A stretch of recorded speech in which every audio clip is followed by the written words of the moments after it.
जय Shri Ram. Hello students, आप सभी का मेरे यूट्यूब चैनल पर हार्दिक अभिनंदन है। और आज हम रिवाइज करेंगे इलेक्ट्रिक फील्ड एंड चार्ज। तो डिफरेंट क्वेश्चंस को 1 मार्क्स के 2 मार्क्स के। So let's start. First question, define dipole moment of an electric dipole, is it a scalar और वेक्टर। तो आप सभी इस क्वेश्चन को इजीली कर सकते हैं। डाइपोल मोमेंट ऑलरेडी टॉपिक में आपने किया हुआ है। डाइपोल मोमेंट क्या होती है? Pair of equal and opposite charges separated by finite distance. तो वो डाइपोल आपकी होती थी, है ना। डाइपोल मोमेंट को आप डिफाइन करते थे। डाइपोल तो आपका था pair of equal and opposite charges separated by finite distance. And dipole moment क्या होती थी? Product of magnitude of either charge and distance between them, that is P is equal to Q into 2L। तो first question में electric dipole moment को अगर आप define करें तो electric dipole moment of an electric dipole is equal to product of either charge and length of the dipole denoted by P। इसकी जो unit होगी कूलाम मीटर होती है। P is equal to Q into 2L। और हम जानते हैं dipole moment vector quantity होती है, इसकी डायरेक्शन नेगेटिव से पॉजिटिव चार्ज की ओर होती है। तो इस तरह से आपका first question. Now second question,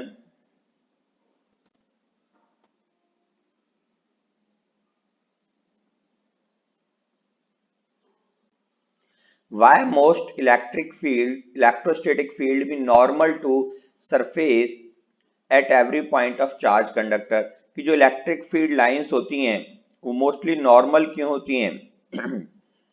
तो इसका आपका आंसर है electric field inside a conductor is always zero. कि जो इलेक्ट्रिक फील्ड होता है किसी भी कंडक्टर के इनसाइड वो हमेशा क्या होता है? आपका जीरो होता है। तो the electric lines of force, ये बात तो आप यहां से कह देंगे कि electric field inside a conductor is always zero. और हम देखते हैं कि कंडक्टर के सरफेस पर भी कोई भी करंट फ्लो नहीं कर रहा होता, कोई भी चार्ज फ्लो नहीं कर रहा होता। तो if we take any surface and take tangent to that surface, suppose electric field E makes an angle theta with this surface, then tangential component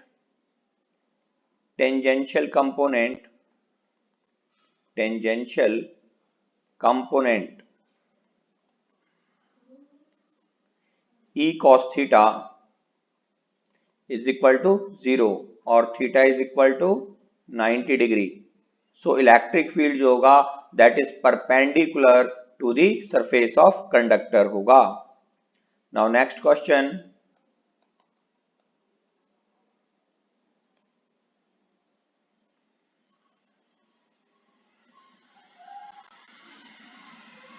third one, a proton is placed in uniform electric field directed along the position of x-axis, in which direction will it tends to move। कि एक proton है उसे uniform electric field में direct किया गया है along X axis, किस direction में वो मूव करेगा? Proton will tend to move along X axis in the direction of uniform electric field. कि पॉजिटिव चार्ज जो होता है वो हमेशा इलेक्ट्रिक फील्ड की ही डायरेक्शन में मूव करता है। तो यदि इलेक्ट्रिक फील्ड एक्स एक्सिस के अलोंग है तो प्रोटॉन भी एक्स एक्सिस के अलोंग ही मूव करेगा। नाउ फोर्थ क्वेश्चन,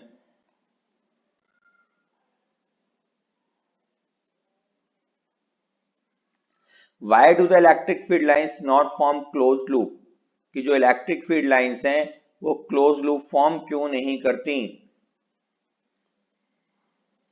तो electric field lines never goes through negative potential to positive potential, thus it can not form close loop. कि वो negative से पॉजिटिव पोटेंशियल की ओर नहीं जाती, हमेशा पॉजिटिव से नेगेटिव पोटेंशियल की ओर जाती हैं। तो ये भी आप कह सकते हैं, इसके अलावा आप कह सकते हैं कि electric field lines never form close loop because no electric field line inside the conductor. कि किसी भी कंडक्टर के बीच में कंडक्टर के अंदर जो इलेक्ट्रिक फील्ड लाइंस होती है वो जीरो होती है। तो यदि दो कंडक्टर हैं, ये कोई दो कंडक्टर यदि आपके पास हैं, एक के ऊपर पॉजिटिव चार्ज है और एक के ऊपर नेगेटिव चार्ज, सपोज यहाँ पॉजिटिव है, ये नेगेटिव है, तो पॉजिटिव से नेगेटिव की ओर आपकी इलेक्ट्रिक फील्ड लाइन जाएगी, लेकिन inside body there are no field lines, so electric field lines never form close loops, कि जो कंडक्टर की बॉडी है उसके अंदर कोई भी इलेक्ट्रिक फील्ड लाइन नहीं होगी, चार्ज बॉडी जो है उसके अंदर कोई फील्ड लाइन नहीं होती, इसलिए ये कभी भी क्लोज लूप फॉर्म नहीं करती।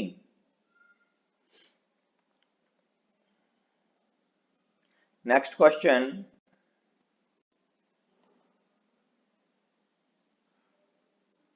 Fifth one, define electric dipole movement, right it's SI unit, अभी पीछे हमने डिफाइन किया है, सेम क्वेश्चन।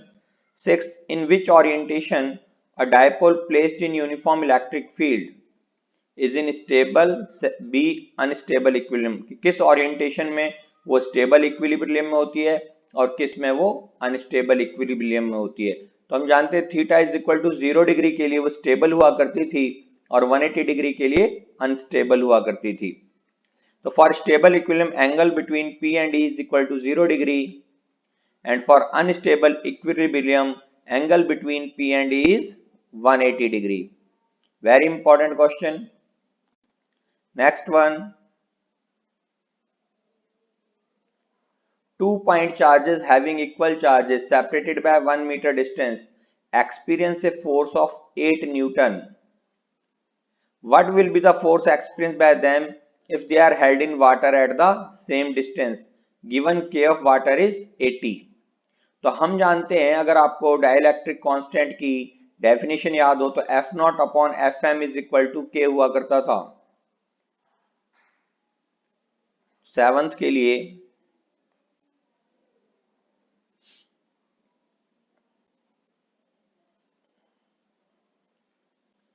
हम सीधा स्टार्ट करेंगे, F air upon F medium is equal to K होता है हमारा। डाइलेक्ट्रिक कांस्टेंट की डेफिनेशन थी कि जो डाइलेक्ट्रिक कांस्टेंट होता है force in air upon force in medium. Force in air तो 8 दे रखा है हमें, फोर्स इन मीडियम वाटर में बताना है कितना फोर्स होगा, के इज इक्वल टू 80। तो एफ वाटर आपका आ जाएगा 8 upon 80, that is equal to 1/10 newton. This is also very important question in 1 marks.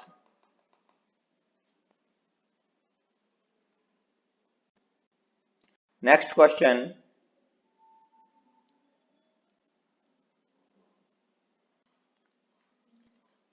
point out right or wrong for the following statements.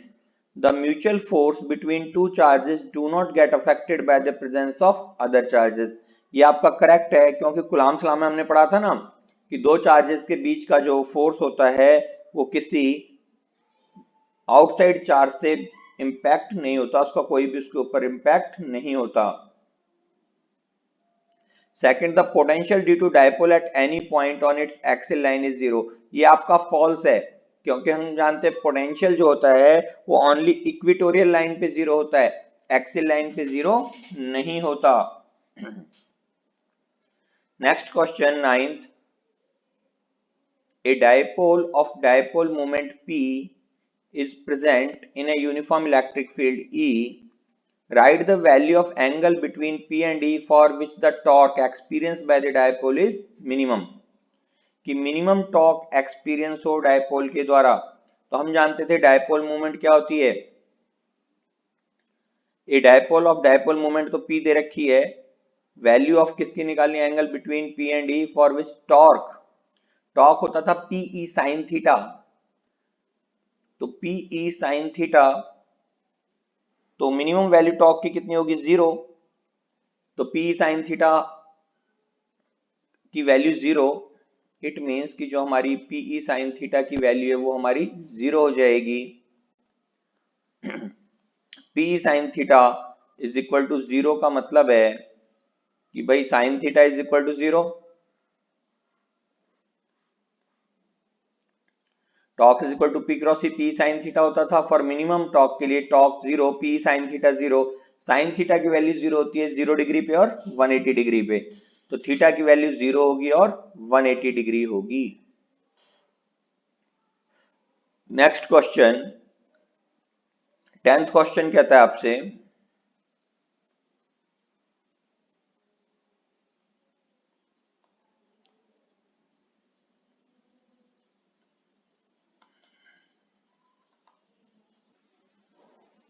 Tenth question, what is the electric potential due to an electric dipole at an equatorial point.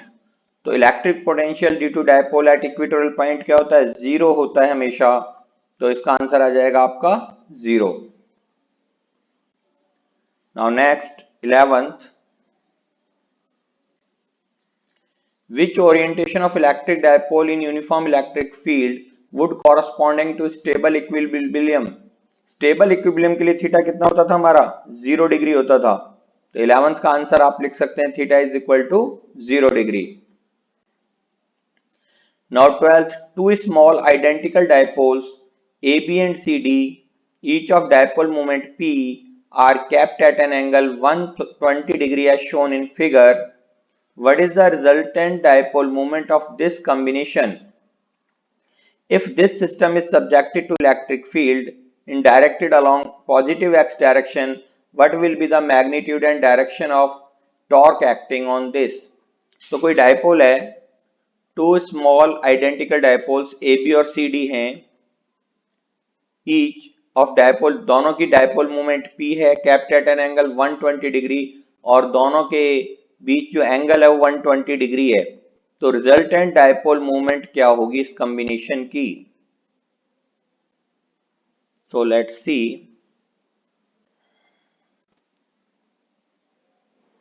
ये रहा diagram आपका।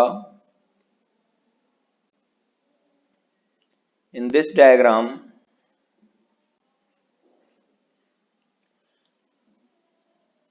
ये दो dipole हैं आपकी, ये C D आपकी और ये आपकी ए बी है। ए बी और सी डी के बीच 120 डिग्री का एंगल है। तो कहता है रिजल्टेंट डायपोल मोमेंट क्या होगा इनका। दोनों की डायपोल मोमेंट इक्वल है, पी है। तो हम जानते हैं रिजल्टेंट डायपोल मोमेंट की बात करें तो रिजल्टेंट डायपोल मोमेंट वेक्टर्स वाले फॉर्मूले से यदि हम फाइंड आउट करें तो वो हमारा क्या होता था, रूट के अंदर A square plus B square which is equal to inside root P square A square plus B square plus 2ab cos theta. तो 2p स्क्वायर cos थीटा, ये 2p स्क्वायर, तो रूट के अंदर जब आप 2p स्क्वायर कॉमन लेंगे तो 1 plus cos theta. Solve करेंगे इसे, it comes out 2p square 1 plus cos theta 2 cos theta by 2 cos theta by 2। तो यहां से आपका 1 plus cos theta 2 cos square theta by 2 होता है। तो यहां से जब आप रूट से बाहर लेंगे 2 बाहर आ जाएगा, p बाहर आ जाएगा और cos थीटा बाय 2 बाहर आ जाएगा। तो ये आपकी आ जाएगी 2p, this is 2p cos theta by 2। तो रिजल्टेंट डायपोल मोमेंट आपकी 2p cos थीटा बाय 2 आ जाएगी।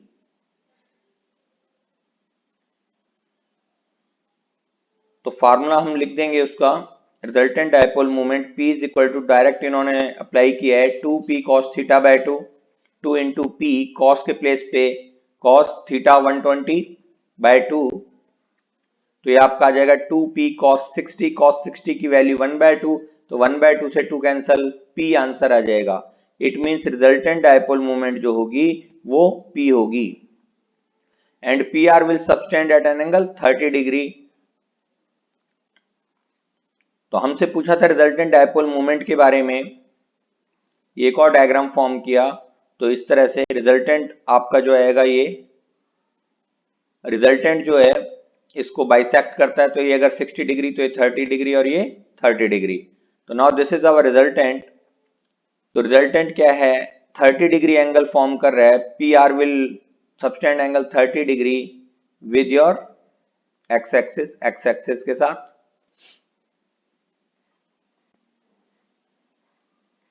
नेक्स्ट क्वेश्चन था टॉर्क कितना होगा, PR will subtend at an angle 30 degree with E के साथ अगर वो 30 डिग्री पे थी तो टॉर्क कितना होगा, तो टॉर्क आपका होगा PE साइन थीटा होता है, तो PR कितना है हमारा PE sine theta sine 30 degree, sine 30 degree की वैल्यू 1/2, तो 1/2 PE आ जाएगा आंसर। तो बहुत अच्छा क्वेश्चन, ये भी इंपॉर्टेंट वन, तो आप इसे ढंग से कीजिएगा। नाउ नेक्स्ट वन,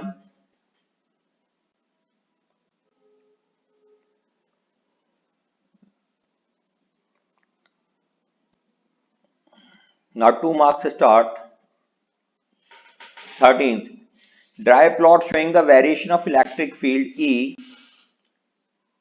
कि एक तो ग्राफ बनाना है आपको जो E का वेरिएशन शो करे, दूसरा इलेक्ट्रिक पोटेंशियल V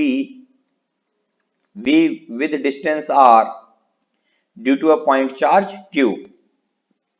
तो E versus R graph show करना है और V वर्सेस R ग्राफ। तो ये आपको ग्राफ बनाने कैसे बनेंगे देखें। E inversely proportional to R होता था, नोट्स में भी आपको ये ग्राफ प्रीवियस वीडियोस में बनाया हुआ है जहां पे आपको आर्टिकल एक्सप्लेन किए गए। यहाँ पे भी आप देख सकते हैं E जो होता है Q/4πε/r², तो इनवर्सली प्रोपोर्शनल टू R² होता है, तो ये आपकी E वाली लाइन आ गई, और V inversely proportional to R होता है, तो ये आपकी V वाली लाइन है। इस तरीके से ये V वाली लाइन फिर ऊपर आ गई और E वाली लाइन ये नीचे से जा रही है, लास्ट में लगभग पैरेलल हो जाते हैं। तो इस तरह से हम ग्राफ प्लॉट कर सकते हैं। Now next question, 14th one, two uniformly charged parallel thin plate having charge densities plus sigma and minus sigma are kept in xz plane at a distance d apart, दोनों के बीच की distance दी है। Sketch an equipotential surface due to electric field between the plates. If a particle of mass m and charge minus q remains stationary between the plates, what is the magnitude and direction of this field? तो उस field का magnitude और direction क्या होगी। फिर से सुने, uniformly large charge thin plates हैं, सरफेस चार्ज डेंसिटी एक पे प्लस सिग्मा चार्ज है, दूसरे पे माइनस सिग्मा, मतलब एक पे प्लस चार्ज है दूसरे पे माइनस चार्ज है, और प्लेट जो है एक्स जेड प्लेन में है, डी डिस्टेंस है, तो उसके लिए इक्विपोटेंशियल सरफेस ड्रॉ करना है। तो पहले सबसे पहले देखते हैं इक्विपोटेंशियल सरफेसेस हम कैसे ड्रॉ करेंगे।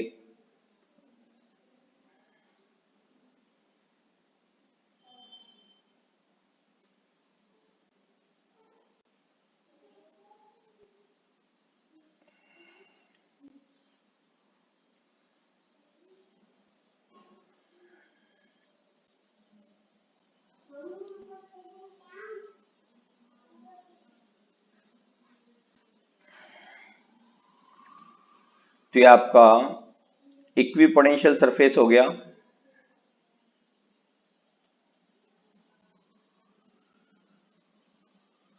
XZ plane is so chosen that direction of electric field due to two plates is along vertical downward. X and Z ये आपका XZ plane है।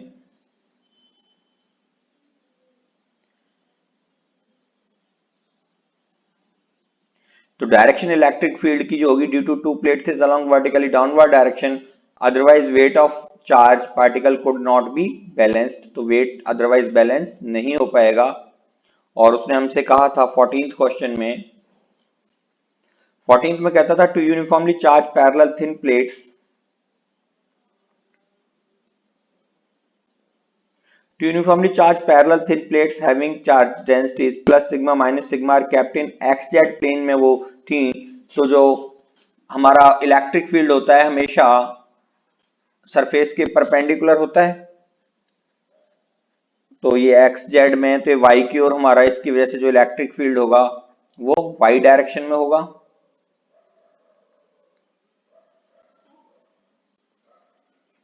Sketch an equipotential surface due to electric field between the plates, तो ये आपका equipotential surface आ गया x Z direction में।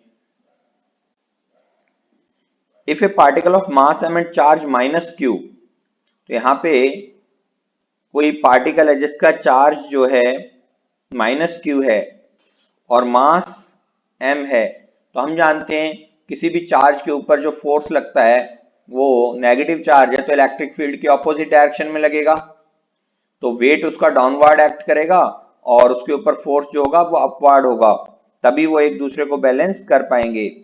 What is the magnitude and direction of this field, इसलिए जो फील्ड की डायरेक्शन होगी वो डाउनवर्ड होगी।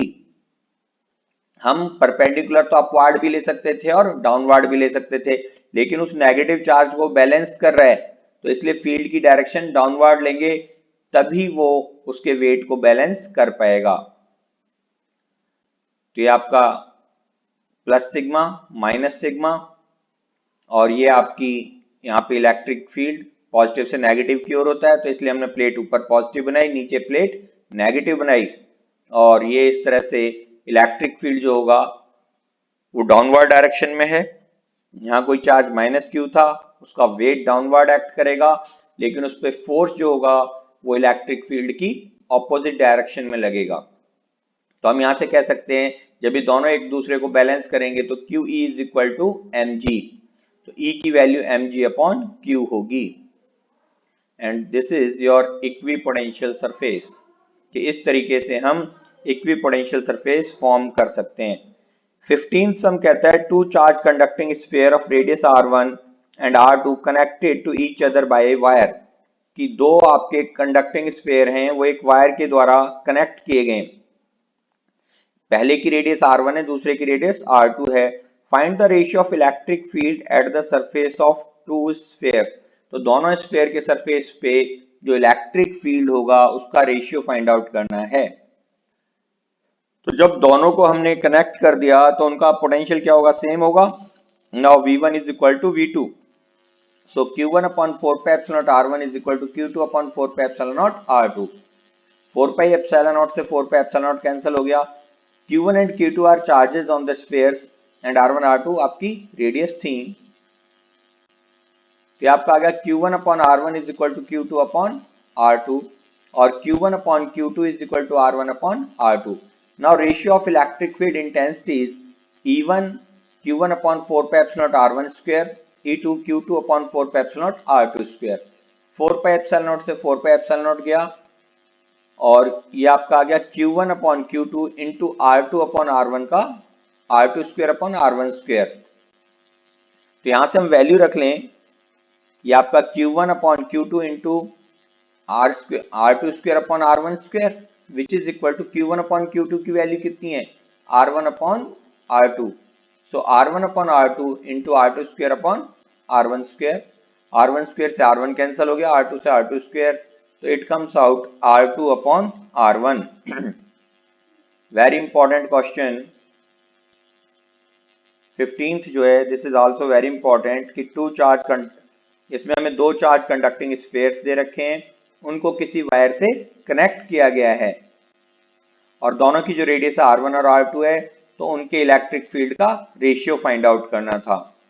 तो इस तरीके से हम उनके इलेक्ट्रिक फील्ड का रेशियो फाइंड आउट कर सकते हैं। जब उन्हें हमने किसी वायर से कनेक्ट किया तो पोटेंशियल उनके कैसे होंगे, सेम होंगे। इसलिए v1 is equal to v2 कहा हमने और फिर यहां से सॉल्व करके वैल्यू निकाल ली q1 अपॉन q2 की, that is equal to r1 upon r2। Electric field intensity का रेशियो जो होगा वो E1 अपॉन E2 होगा। सॉल्व किया, सॉल्व करके Q1 upon Q2 into R2 square upon R1 square, Q1 upon Q2 की value यहाँ से रख दी R1 अपॉन R2, सॉल्व किया तो E1 अपॉन E2 हमारा आ गया R2 upon R1। 16th question कहता है आपसे two identical spherical shells A and B having charge plus Q plus 4Q and minus 10Q, भाई दो आइडेंटिकल कंडक्टिंग चार्ज स्फीयर्स हैं, एक के ऊपर जो चार्ज है आपका वो है प्लस 4Q, दूसरे के ऊपर है minus 10Q, are kept at certain distance पे हैं। Third identical uncharge sphere C is first placed in contact with A, then with sphere B, then spheres A and B are brought in contact and then separated, find the charge on the spheres A and B. तो कहने का मतलब question में आपसे कह रहा है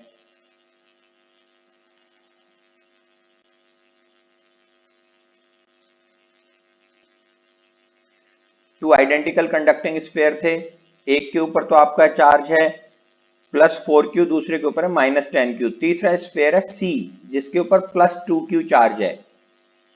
तो जब ए और सी को कनेक्ट किया गया, when C and A are placed in contact, charge of A equally divides into two spheres. Therefore, charge on each A and C will be +2q. जो आपका CI अनचार्ज्ड है, दो स्फीयर थे, एक A और B, A के ऊपर +q charge है, B के ऊपर -10q चार्ज है। उसके बाद C को पहले हम A के कांटेक्ट में लेके आए, तो C को A के कांटेक्ट में लाने के ऊपर बाद जो दोनों पे जो चार्ज होगा वो 4q + 0/2 हो जाएगा, that is equal to 2q, average charge के इक्वल हो जाता है। अब C के ऊपर 2q चार्ज है, इसे B के कांटेक्ट में लेके आए, B के ऊपर -10q चार्ज था, तो -10q + 2q/2 ये आपका -4q आ गया।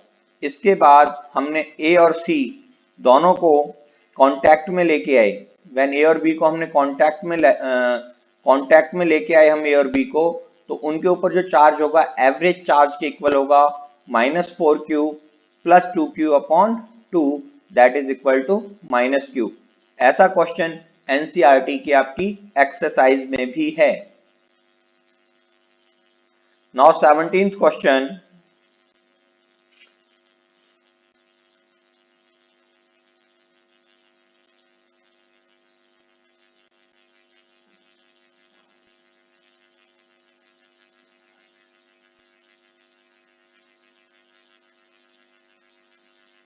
सेवनटीन्थ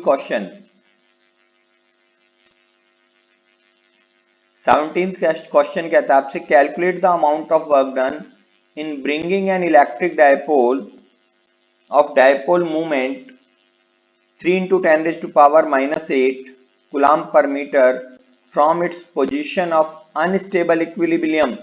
अनस्टेबल इक्विलिब्रियम होता है θ180 degree, to the position of stable equilibrium, तो θ2 आपका हो गया 0 degree, in a uniform electric field of intensity 10⁻³ newton per coulomb. तो आपको इसमें क्या क्या दे रखा है, डायपोल मूवमेंट दे रखी है 17th क्वेश्चन में आपको डायपोल मूवमेंट दे रखी है। इजी क्वेश्चन है, अगर आपको थोड़ा सा फार्मूले वगैरह लर्न है, आपने कंसेप्ट पे थोड़ी सी मेहनत की है, तो आपको P की वैल्यू दे रखी है, डायपोल मूवमेंट की वैल्यू वो आपको दे रखी है 3 × 10⁻⁸, और इलेक्ट्रिक फील्ड 10⁻³ गिवन है। अनस्टेबल इक्विलिब्रियम की पोजीशन के लिए θ1 जो हो गया आपका 180 डिग्री हो गया, स्टेबल इक्विलिब्रियम के लिए θ2 0 डिग्री हो गया। तो रिक्वायर्ड वर्क डन आप जानते हैं, जो आपने निकाला था ना एनर्जी, डायपोल को जब यूनिफॉर्म मैग्नेटिक फील्ड में रखते थे तो कितनी उसकी एनर्जी होगी, पोटेंशियल एनर्जी, तो वर्क डन के इक्वली होती थी। वर्क डन क्या होता था, Pe cos θ1 - cos θ2। तो P के प्लेस पे 3 × 10⁻⁸ इंटू E के प्लेस पे E की value cos θ1 cos 180 degree minus cos θ2 minus cos 0 degree. cos θ 180 degree की वैल्यू -1 होती है और cos 0 डिग्री की वैल्यू +1, तो -1 -1 -2 होगी भाई, cos 180 -1 और cos 0 की वैल्यू 1, तो -2 -2 into 3 -6 into 10⁻⁻5। Very important question again. Now 18th sum, plot a graph showing the variation of Coulomb force F versus 1/r², where r is the distance between the two charges of each pair, 1 microcoulomb, 2 microcoulomb and 1 microcoulomb, -3 microcoulomb. Interpret the graphs obtained. तो graph हमें draw करने हैं, charges की value दे रखी है। सो कैसे graph plot करेंगे हम,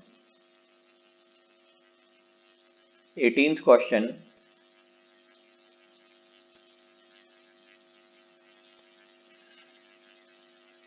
हम जानते हैं F inversely proportional to r square होता है। अब दो चार्जेस हैं, पहला था हमारा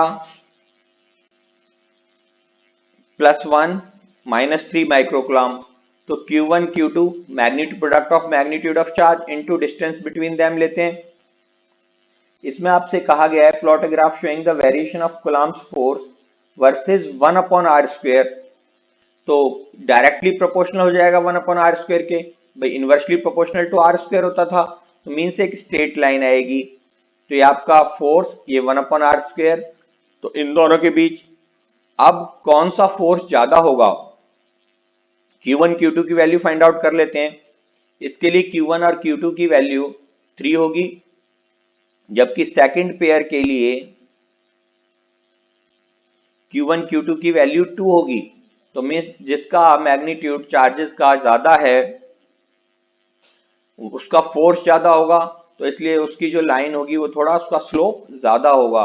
इसलिए यहाँ पे हमने जो फोर्स है वो चार्ज 1 माइक्रोकूलम -3 माइक्रोकूलम वाला लिया है, और नीचे जो फोर्स लिया है वो 1 माइक्रोकूलम 2 माइक्रोकूलम वाला लिया है। Now next question 19th one कहते हैं dipole with A dipole movement.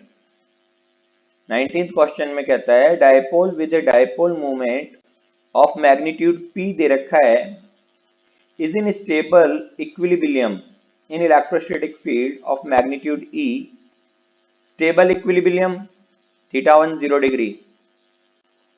Find the work done in rotating this dipole to position of unstable. तो पिछला जो हमने सवाल किया था उससे उल्टा है, यहाँ पे स्टेबल से अनस्टेबल की ओर ले जा रहे हैं, उसमें अनस्टेबल से स्टेबल की ओर ला रहे थे। तो स्टेबल इक्विलिब्रियम के लिए θ1 0 डिग्री, θ2 180 डिग्री। तो work done PE cos θ1 minus cos θ2, PE cos 0 degree minus cos 180 degree. cos 0 की वैल्यू 1 होती है और cos 180 की -1, तो minus minus plus 1 + 1 2, that is equal to 2 PE। तो वर्क डन आपका आ गया 2 PE। नाउ 20th सम,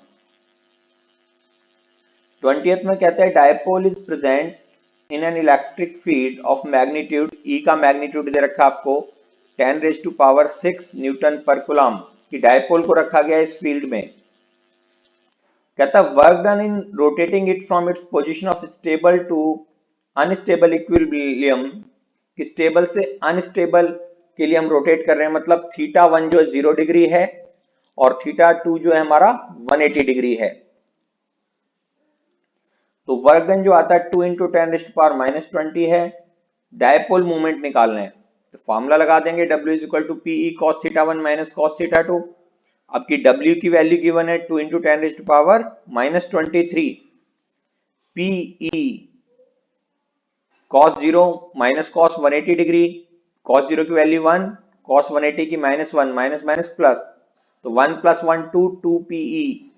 तो P की जो वैल्यू होगी W/2E, वैल्यू सब्स्टिट्यूट करेंगे और आंसर फाइंड आउट करेंगे।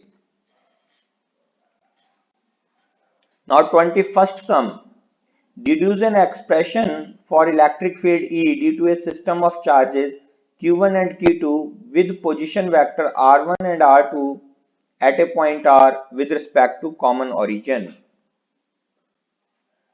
तो 21st के लिए दो चार्जेस आपको दे रखे हैं, एक Q1 है दूसरा Q2 है, इनकी वजह से इलेक्ट्रिक फील्ड इंटेंसिटी निकालनी है किसी पॉइंट P के ऊपर। तो मान लिया Q1 की वजह से E1 है इलेक्ट्रिक फील्ड इंटेंसिटी, Q2 की वजह से E2 है इलेक्ट्रिक फील्ड इंटेंसिटी।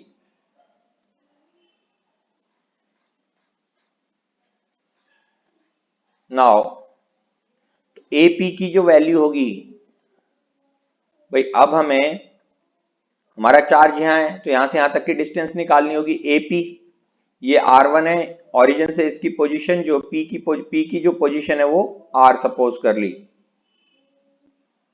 अच्छा क्वेश्चन है, ये P इसकी पोजीशन R सपोज की, तो AP की जो डिस्टेंस आएगी, ट्रायंगल ऑफ वेक्टर एडिशन हम लगाएं तो R1 + AP = R, और AP की वैल्यू R1 - R,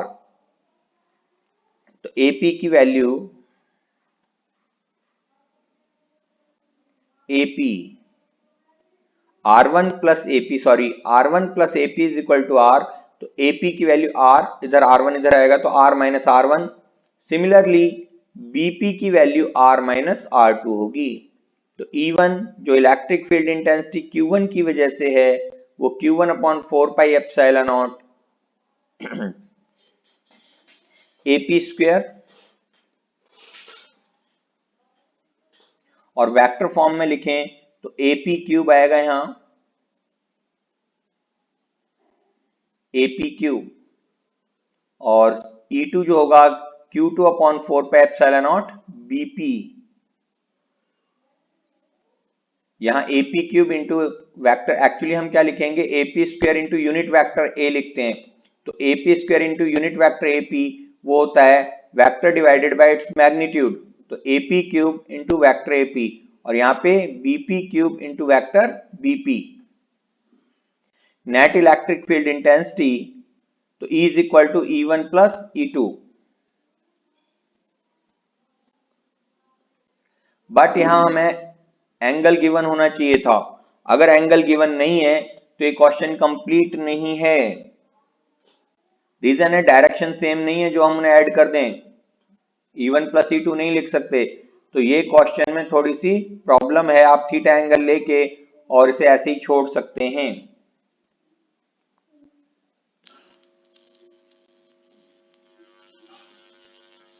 parallelogram law of vector addition लगाएंगे आप इसके बाद।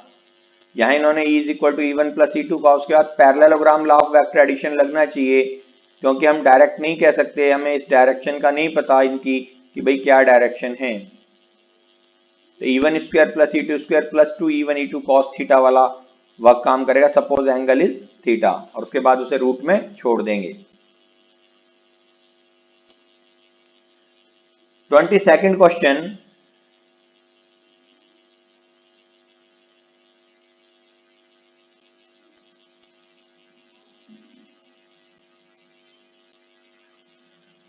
आपसे कहता है spherical conducting shell of inner radius R1 and outer radius R2 has a charge plus Q. A charge small q is placed at the center of the shell. What is the surface charge density on the inner surface, second outer surface of the cell? तो spherical conducting shell है, inner radius उसकी R1 है, outer radius R2 है, और has a charge Q। तो charge होता है outer surface पे होता है, तो Q चार्ज उसके आउटर सरफेस के ऊपर है। ये आपका एनसीईआरटी का क्वेश्चन है। ये जो क्वेश्चन है आपका एनसीईआरटी का है, एनसीईआरटी एक्सरसाइज में कराया भी हुआ है, कोई नहीं फिर से देख लेते हैं एक बार। इंपॉर्टेंट वन, पेपर में आने की पूरी संभावना है, तो इस क्वेश्चन को बहुत अच्छे से करें। ये आपकी स्पेरिकल शेल है। स्पेरिकल शेल जो होगी, जिस तरह से आपका अंदर से खाली होती है वो, तो जो भी चार्ज प्लस क्यू था वो आपके आउटर सरफेस पे होगा। अब उसके बाद आपसे कहता है कि यदि a charge Q is placed at the centre of the shell, कि सेंटर ऑफ सेल पे यदि Q चार्ज प्लेस किया जाए, charge produce on inner surface minus Q होगा, and surface charge density of inner surface जो होगी minus Q1। भाई इसके सरफेस पे Q चार्ज रखा गया, तो इसकी वजह से आउटर अंदर वाले सरफेस पे जो सरफेस चार्ज डेंसिटी कितनी होगी, माइनस Q होगी। यहाँ प्लस Q चार्ज है, तो यहाँ बाहर की साइड माइनस Q और ऊपर की साइड प्लस Q चार्ज। तो charge produced on inner surface due to induction is minus Q, surface charge density minus Q upon 4 pi R1 square. And when charge minus Q is induced on inner walls, then equal charge plus Q produced at outer walls। तो यहाँ पे plus Q charge होगा, और यहाँ पर फिर आपकी जो surface charge density, charge per unit area होता है,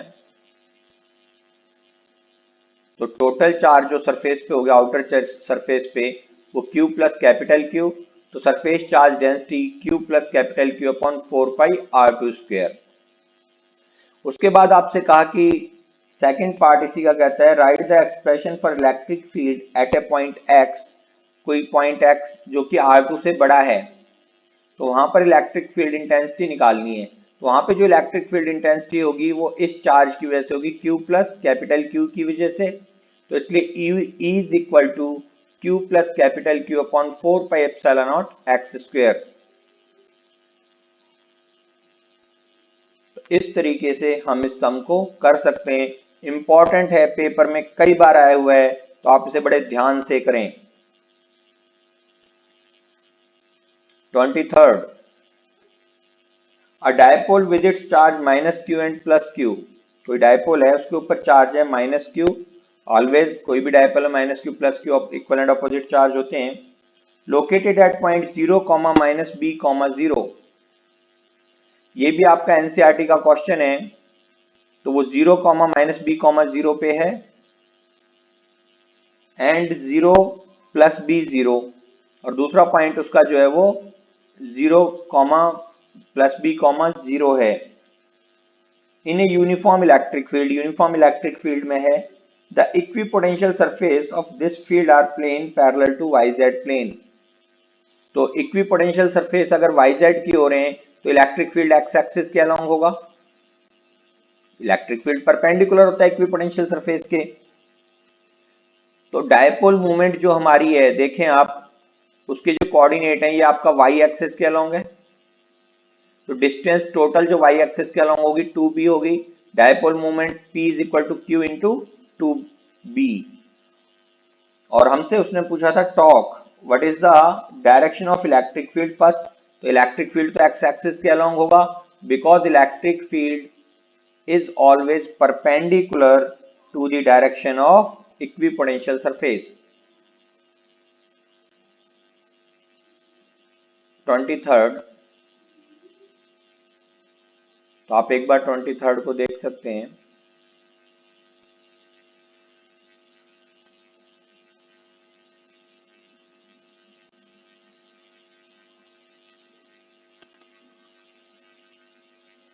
बेटर है आप इसका स्क्रीनशॉट ले लें if you got any problem. और 23rd आपका भाई डायपोल है with its charge minus q plus q located at the point 0 minus b 0 plus b 0। तो वाई एक्सिस के अलोंग है डायपोल जो रखी हुई है। तो टोटल लेंथ 2b हो जाएगी उसकी। लेंथ में हम ये नहीं करते माइनस बी प्लस बी 0, तो हम कहेंगे ऊपर की भी लेंथ b है और नीचे की भी लेंथ b है।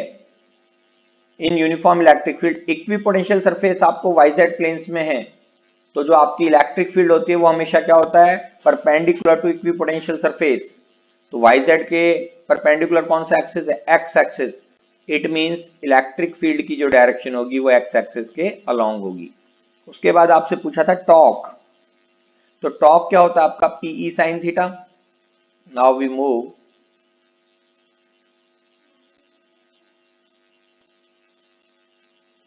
तो जो टॉर्क की वैल्यू होगी वो पीई साइन थीटा होगी।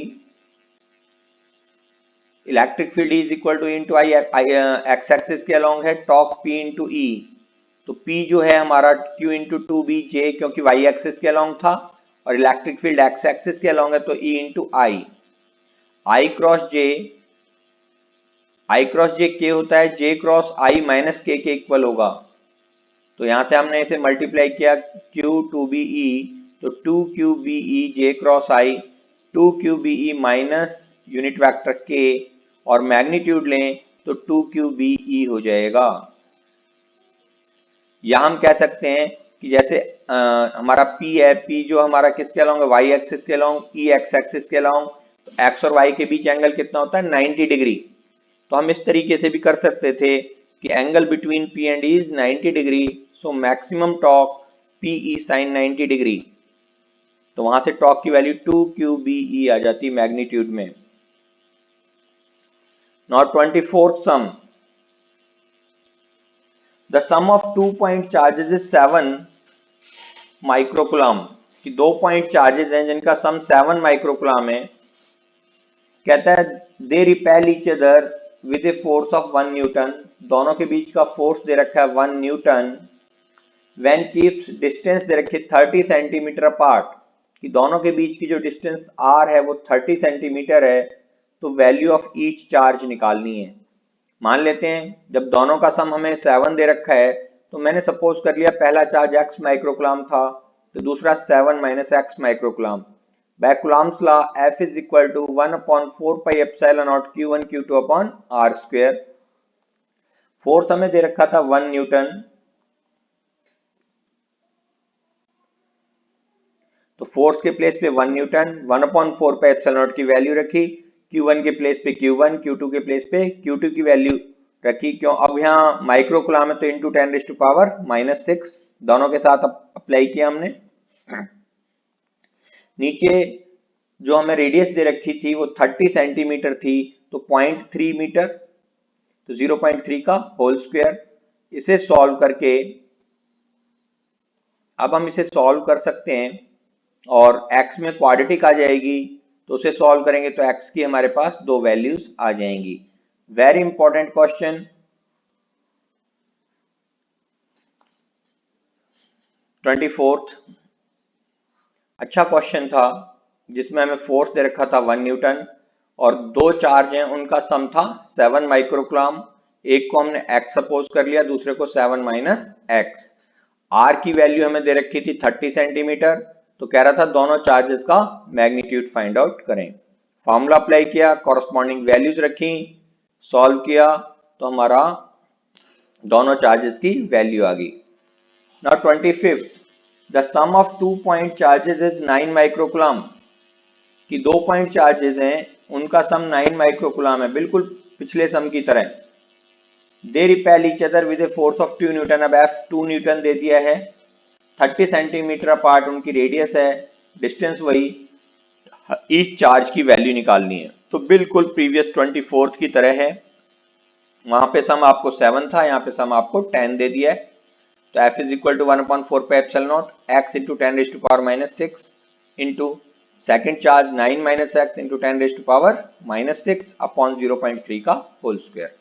इसे आप क्रॉस मल्टीप्लाई करके सॉल्व करेंगे तो इस तरीके से आपका एक क्वाड्रेटिक इक्वेशन आएगी, उसे सॉल्व करके वैल्यू फाइंड आउट करेंगे। 26th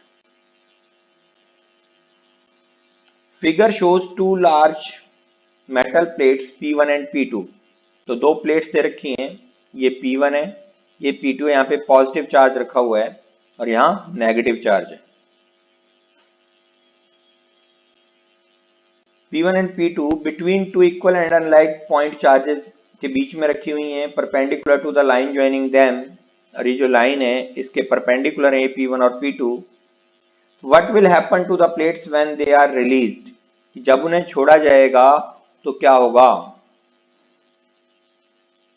draw pattern of electric field lines of this system. इस पॉजिटिव चार्ज की अब by electrostatic induction the charge induced on the plates and opposite nature of charges appears on the surface facing each other, therefore they start attracting towards each other। भाई यहाँ positive था तो इसकी वजह से यहाँ नेगेटिव चार्ज इंड्यूस्ड होगा, इस नेगेटिव की वजह से यहाँ पॉजिटिव चार्ज, यहाँ पॉजिटिव है, अब यहाँ नेगेटिव था तो इसकी वजह से यहाँ पे पॉजिटिव चार्ज इंड्यूस्ड होगा और यहाँ पॉजिटिव की वजह से यहाँ नेगेटिव चार्ज इंड्यूस्ड हुआ। तो ये दोनों प्लेट, क्योंकि यहाँ पॉजिटिव चार्ज और यहाँ नेगेटिव चार्ज है और ऑपोजिट चार्ज क्या करते हैं, अट्रैक्ट करते हैं। तो इसीलिए काम ने फर्स्ट पार्ट में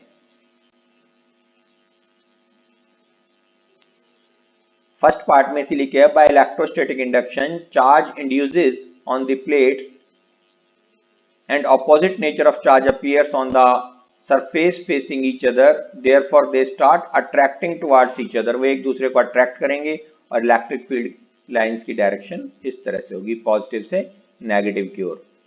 यहाँ पॉजिटिव है तो पॉजिटिव से नेगेटिव की ओर, इधर नेगेटिव से अंदर की ओर आएंगी, इधर पॉजिटिव से, यहाँ पॉजिटिव है ना, पॉजिटिव से डायरेक्शन गलत दे रखी है, पॉजिटिव से बाहर की ओर जाएंगी। इलेक्ट्रिक फील्ड लाइंस कभी भी पॉजिटिव से अंदर नहीं आती, इस बात का ध्यान रखना है। तो इस पॉइंट से जो एरो अंदर की ओर दे रखे हैं ये आपने बाहर की ओर लगाने हैं, ये मिस प्रिंटिंग है यहाँ पे।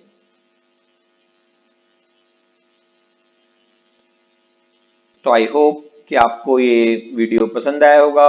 अगर आपको ये वीडियो पसंद आया हो तो आपसे लाइक करें, शेयर करें और चैनल को सब्सक्राइब करना ना भूलें। जय हिंद, जय भारत।